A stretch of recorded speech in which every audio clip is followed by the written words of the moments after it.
Stand body.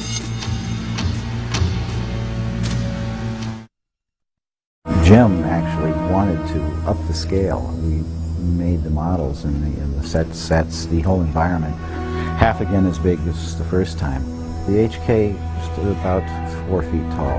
The set was about 50 feet wide, 30 feet deep, with a sort of forced perspective at the horizon. Explosion! Pictures up!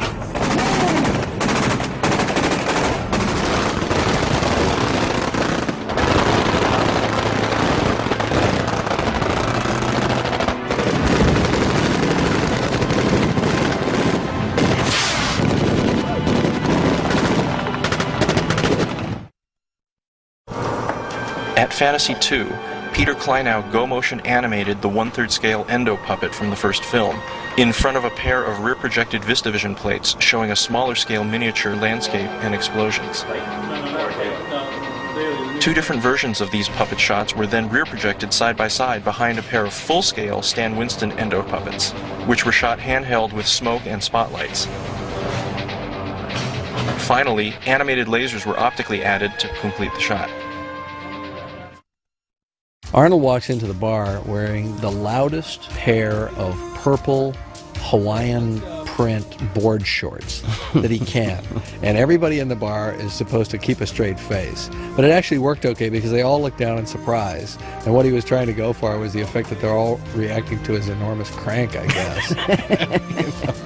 Trying to keep his own mythology alive. So obviously he's framed from the waist up. And so now that you've got the image of Arnold walking through the bar with these purple, Hawaiian print board shorts on, you'll never see the scene the same way. And I think he was wearing a pair of brown Basswegians as well. Stan Winston built a pop-open kind of flower effect that had a mylar interior. And only when you see the wounds disappearing and healing are they CG effects. When they're appearing, they're actually a physical gag done on the set. It was basically a rubber shirt that was spring-loaded from the inside and triggered by remote control by radio. It was actually a pretty seamless blend, I think. I mean, I certainly know where the differences are, but I think that in the flow and the cutting of the film, it's a pretty seamless blend of physical prosthetic gags with CG gags.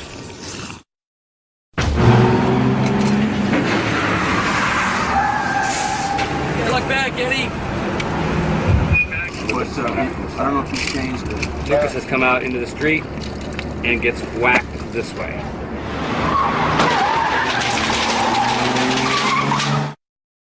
I mean, like, if I get into trouble... Nope, I measured over to the guy cable.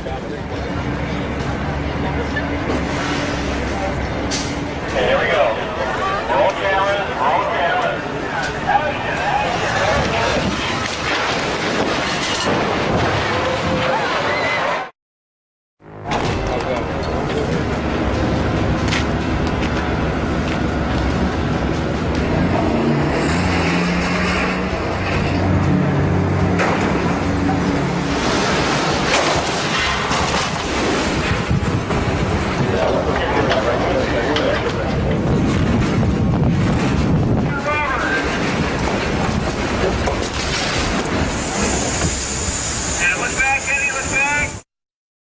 Jim actually came up with the idea of counterbalancing the motorcycle on cables that he could computer take out the cables later on. So what we actually did is put a digital tension meter on the crane cable, and we would let off cable as the bike came out, and we'd bleed off to maybe a 200-pound drop versus a 900-pound drop, which you'd normally have.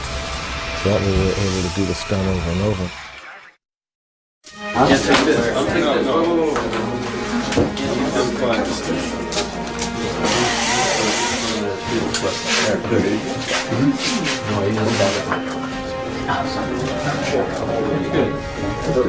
They're gonna like go up and no hurt. Yeah, here we go. And action. Beside you. Boom. Good. Familiar? Yeah. My face didn't age at all. Not at all. Too much emotion. Exactly what was going on here. Must have been a really, Yeah, exactly. early It was part of good. the shoot. It was before my method acting seminar. Go and stick. Black. Cut.